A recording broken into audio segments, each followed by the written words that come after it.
We likely all know the story of Hurricane Sandy, or what was also known locally as Superstorm Sandy. If you need a refresher, I urge you to listen back to my two-part episode of this podcast from October 25th and 29th. Hi, I'm Chris, my host of This Day in Weather History, a podcast from the Weather Network in Canada.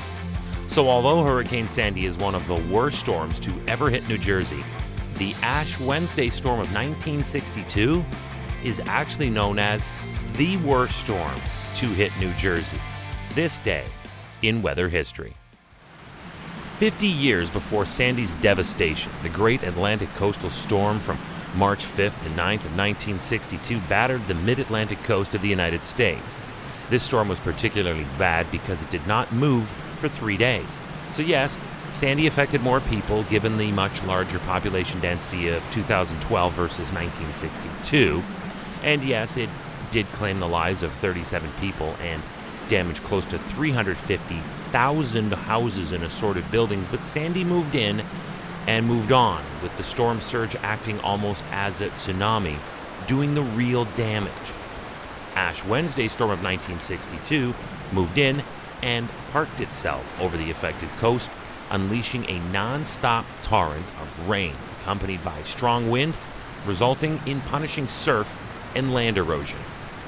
In the end, the storm killed 40 people, injured over 1,000 more, destroyed 1,793 homes, and damaged another 16,782. Again, the damage numbers are not as great as Sandy, but then there simply wasn't the density in place to the same effect.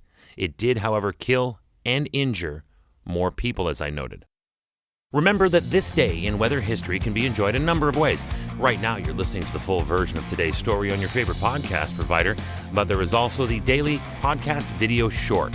They were shot right here in my podcast recording studio, so you get that perspective, and oftentimes they will include visuals from that day's event from when it happened in weather history. So after listening to the full story, go back and check out the podcast video short on television or online anytime at theweathernetwork.com/weather history. So, what happened? March 4th, 1962. The storm began its initial development along a cold front near the southeast coast of the states. Typical for lows to form in these warmer waters bordering North Florida and South Carolina. Where it gets nasty is when it collides with a dynamically colder and drier large ridge of high pressure over Atlantic Canada. And then when you factor in the force of an upper-level low that was pressing over the Ohio Valley, we had a recipe for big things to develop. Oh, and they did. The storm went on to collide with the ridge as we would have expected. This pressure and temperature gradient, which was great, produced hurricane-force wind gusts along the mid-Atlantic coast.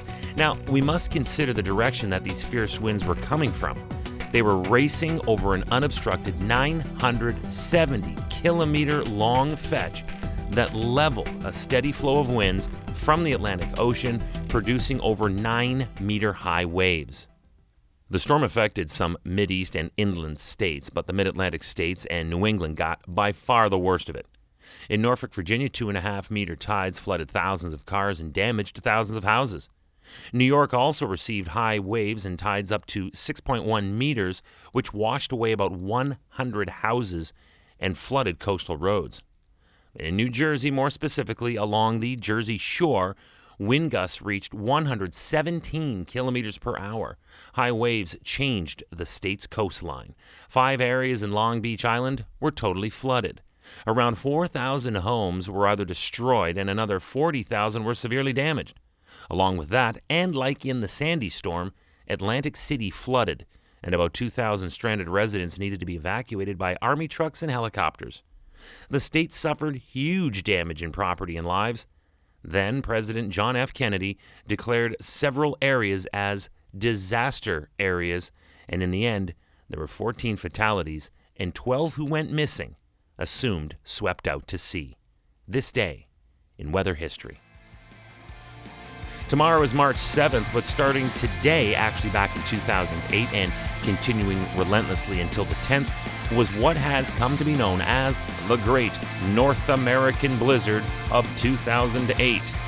It was so big, it was continental. It struck most of southern and eastern North America from Arkansas clear through to Quebec.